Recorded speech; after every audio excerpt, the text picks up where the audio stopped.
Chairman मंगो पीर town हाजी नवाज बरोई ने कहा है कि इलेक्शन 2024 8 फरवरी एक कौमी फरीज़ा है और इसके अंदर हम तो मुंतखब चेयरमैन हैं, लेकिन सरकारी अफसरान और मुलाजमीन को चाहिए कि वो दिल जमई से काम करें, उस कौमी अहम फरीज़े में अपना किरदार अदा करें जिसका हुकूमत इनको मुआवजा भी देती है और ये फ़ी सबीलिल्लाह नहीं होता। और यही वजह है कि हम आज भी हरकत में हैं और मंगो पीर टाउन के तहत अपने टाउन की हदूद में आने वाले यकीनी तौर पर जितने भी पोलिंग स्टेशन हैं हम उनके अंदर सहूलियात की फराहमी को यकीनी बनाने के लिए हर मुमकिन इक़दाम कर रहे हैं। डीओ एजुकेशन हो या फिर हमारे डायरेक्टर एजुकेशन हो या फिर कॉन्ट्रैक्टर्स हों, सब मिलकर कोशिश कर रहे हैं कि पोलिंग स्टेशनों में वो तमाम तर सहूलियात की फराहमी को यकीनी बना दिया जाए ताकि पोलिंग का स्टाफ जब आए तो उसको एक साफ़ सुथरे माहौल में काम करने को मिले और उसमें लाइटों की तामीर और मरम्मत यानी कि वायरिंग की दुरुस्तगी हो या फिर बल्ब लगाना हो और पोलिंग स्टेशन के अतराफ़ रोशन करना और उसके साथ साथ झाड़ियों की कटाई छटाई उसको भी यकीनी बनाना है, जो कि पीने के साफ पानी की फराहमी के लिए वाटर कॉरपोरेशन से भी हम राब्ते में हैं। हाजी नवाज बरोई ने कहा कि मंगो पीर टाउन में जो भी MNA MPA के लिए मुंतखब नुमाइंदों के लिए पोलिंग स्टेशन बनाए जाएंगे उसमें हम हर मुमकिन अपना ताउन पेश रखेंगे और यकीनी तौर पर इसमें हम सुरखरू होना चाहेंगे ताकि इस कौमी फरीज़े में हम मुंतखब जो चेयरमैन हूँ मैं ज़ाती तौर पर अपना किरदार अदा कर सकूँ, क्योंकि ये एक अहम कौमी फरीज़ा है और सरकारी अफसरान से भी उम्मीद करता हूँ कि वो इधर से हैकी पैकी करने या इससे फरार का रास्ता इख्तियार करने से बेहतर है अपनी ड्यूटियाँ अंजाम दे। गैर हाजिर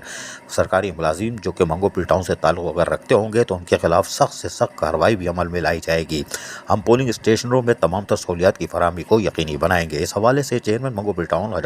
हाजी नवाज बरोई क्या कह रहे हैं, सुनिए इन्हीं की ज़बानी। मैं शुक्रिया अदा करता हूँ सिंध गवर्नमेंट का, ख़ासतौर पर जो है हमारे मेयर साहब का इसके अहकाम के मुताबिक और DRO साहब RO साहब हमारे DC साहब ने जो है पाबंद किया था कि हमारे स्कूलों का जो इशूज़ है, क्योंकि दिल्ली इलाकों में हमेशा स्कूलें नज़रअंदाज होती रही है। आज जो है मैं शुक्रिया अदा करता हूँ DRO साहब का और एजुकेशन डिपार्टमेंट का, DO साहब का, TO साहब का और हमारे कॉन्ट्रैक्टर हमारे साथ मौजूद है। स्कूलों के जो है ये लाइटिंग और वाशरूम और इसके जो इलेक्शन के हवाले से यहाँ जो सहूलियत पहले मुयसर नहीं थे, और मैं शुक्रिया अदा करता हूँ DRO साहब का एक दफ़ा फिर कि उनकी तवज्जुह से जो है हमने उनसे रब्ता किया और उन्होंने पाबंद हमें भी किया कि भी आप खुद देखभाल करेंगे। तो अल्हम्दुलिल्लाह आज हम स्कूलों को विजिट भी कर रहे हैं, देख भी रहे हैं और ये कंस्ट्रक्शन का और वायरिंग का काम चल रहा है। कॉन्ट्रैक्टर भी मौजूद है, आज जुम्मे का दिन है तो इंशाल्लाह हम कोशिश करेंगे कि इलेक्शन से पहले जहाँ लाइट है वहाँ इंशाल्लाह हम इनको लाइट और कंस्ट्रक्शन प्रोवाइड करके देंगे। जहाँ लाइट नहीं है वहाँ DRO साहब के हुक्म के मुताबिक हम इन्हें सोलर या फिर जो है जनरेटर के आर्जी लाइट देंगे ताकि वो स्कूलों में जो है फिलहाल इलेक्शन गुजर सके। उसके बाद हम एजुकेशन डिपार्टमेंट हमारे आने वाली सिंध गवर्नमेंट से हम रिक्वेस्ट करेंगे कि इन स्कूलों को ज़िंदगी के जो बच्चों की जो सहूलियात है उनसे मुयसर करें।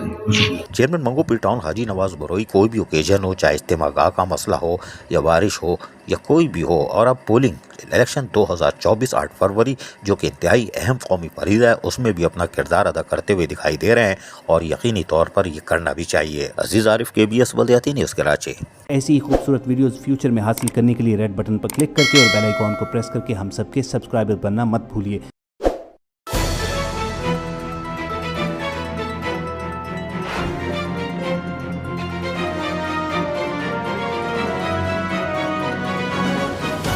KBS बल्दियाती न्यूज़।